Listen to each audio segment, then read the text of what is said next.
Alright, everyone, what's up, guys? It's your boy McKinley Crain here, and today I'm going to be doing my spoiler-free movie review of the recent 2021 action movie and sequel to Batman The Long Halloween Part 1, which is Batman The Long Halloween Part 2.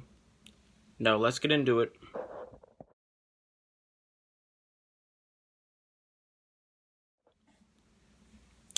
So, this movie, if you haven't already guessed, is a Part 2.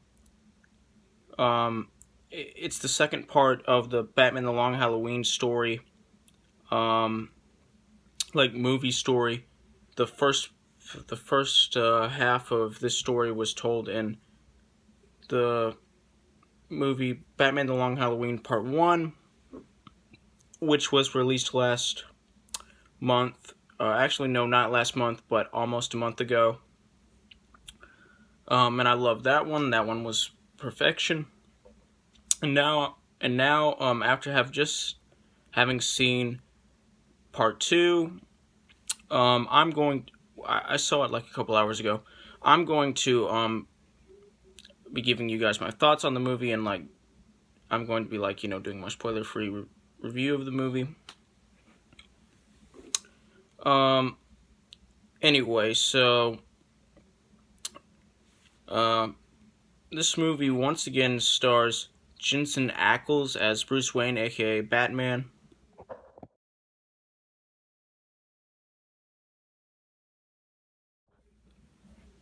And this movie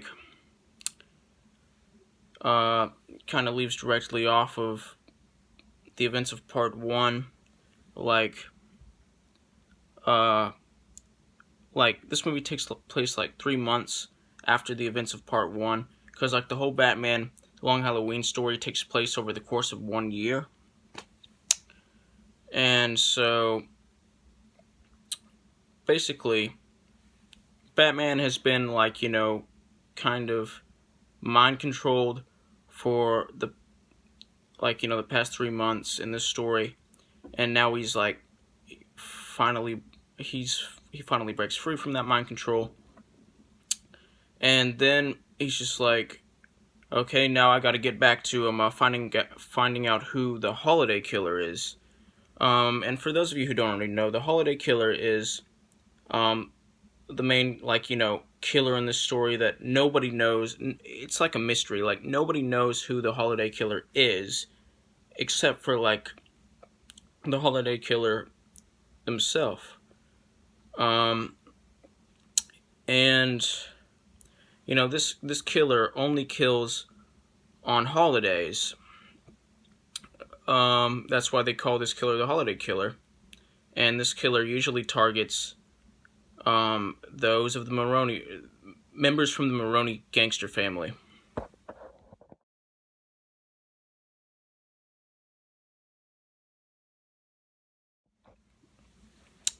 And that's part of the mystery. Batman and Jim Gordon and Harvey Dent are all trying to figure out why they're targeting the Maroney family specifically. And that adds to the story. And this was a really great movie. It was perfect. I thought it was very well executed. Everything in this movie was very well executed. I thought that the big reveals were very well executed, and they actually changed a little bit of the story, a little bit of the details. I haven't read the Long Halloween comic book, but I'm familiar with how it ends, and they kind of changed the ending a little bit in this movie. But that's not a bad thing. They had to do some things differently to make there be more of a reason to see the movie.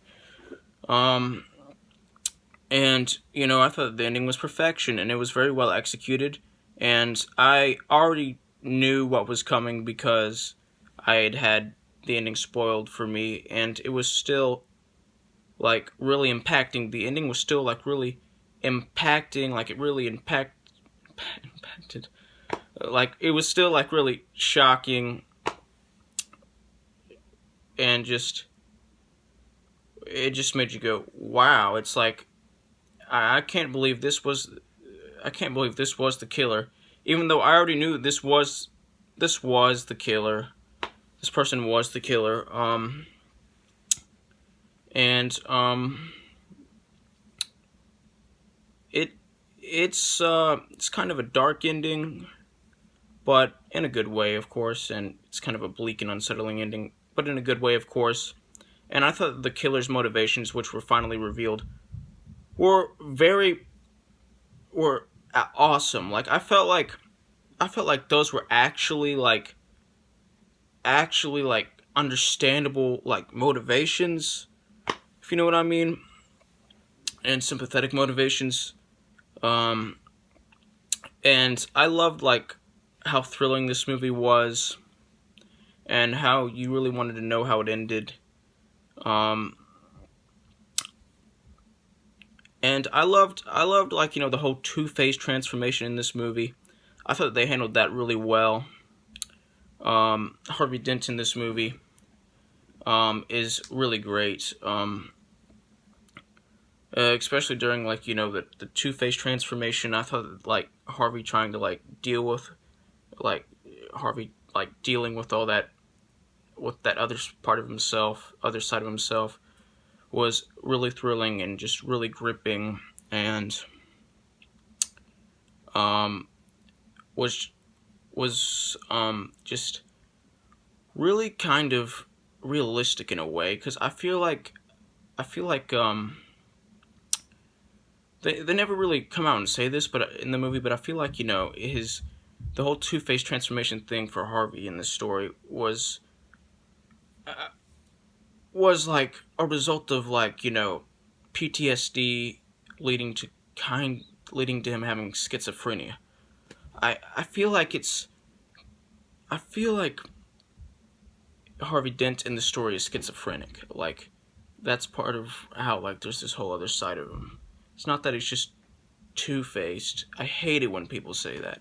I hate it when, I don't know about you, but I hate it when people like refer to somebody or refer to a fictional character as two-faced. It just, I know what they mean, but it just sounds so like it just sounds so like undeserving in a lot of cases, like undeserving of a term in a lot of cases. It's like I've heard a lot of people like when they've just been talking about like people who have like like had this just pretended to be like good people, and like had this whole evil side and done like a whole bunch of evil things, and like just gotten busted, like, and guess what, they've just referred to these people as two-faced. Like I hate it when people say that. I don't mind the name Two-Face, like, because that makes sense, and it's like it's just a nickname, but I don't know about you, but I hate it when people call it like, I hate it when a lot of people use the term two-faced. It just really annoys me. Anyway, back to the review part. Yeah, I thought that was handled very well, and it led to a lot of strong acting and strong voice acting. And there was a lot of that in this movie. And it works and like, there was a lot of strong acting from everybody. And I thought there were a lot of suspenseful moments in this movie. Just like the first movie. This is a direct continuation of. I felt that this movie was very suspenseful, and I thought that a lot of what they did in this movie, like a lot of what the makers of the movie like did put in this movie, made this movie even more suspenseful, and that made it better. That made this movie even better. I thought that the characters, I also thought that all the characters were handled very well in this movie. Batman's handled very well. Like, the whole story is perfectly executed and handled very well, and I I love this movie. It had great animation. It had perfect animation. I thought it was very faithful to the Long Halloween story. Although I've never read it, I'm familiar with a lot of what happens in that comic book. Um, and I I thought that like there were no pacing issues and the pacing was perfect. And I thought that like everything they did was just perfect. And um, I know that some people who are gonna see this movie are gonna call it a bit overwhelming because a lot happens in this movie. But I'm not one of those people. I don't think it's like an overwhelming movie, if you know what I mean. Like in a bad way, of course. I think it's a lot happens in it, but it's not like like a overwhelming movie, like one that was just had too much stuff in it or whatever. I'm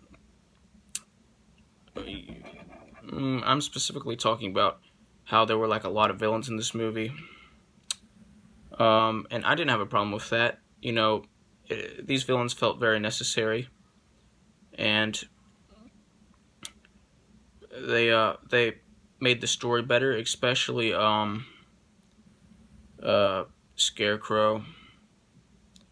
I thought he was needed the most, and he made the movie even better. And I thought that the action in this movie was perfect. It was just awesome, and it was fast, but like it wasn't the bad kind of fast, and it was just really fun to watch. And this movie was really fun to watch, and I love the whole tone of this movie. I love the whole like tone, like I love like the whole like dark, mysterious, noir tone, gothic tone, like eerie tone, suspenseful tone. You know what I'm talking about? I love that, and I love this movie, and I thought that this movie was very well made, and was a very satisfying movie and like a very satisfying conclusion to the Batman the Long Halloween movie story, that's told over 2 movies. And I would definitely recommend this movie, if you're like a big Batman fan, or you just like action movies, or if you're just a DC fan or a fan of animated movies. This is in my top 10 favorite DC animated movies. And I loved it, and it was perfect. And I'm going to give this movie a 100% out of 100%, which is the equivalent of an A+. Like, subscribe, join the notification squad. I will return.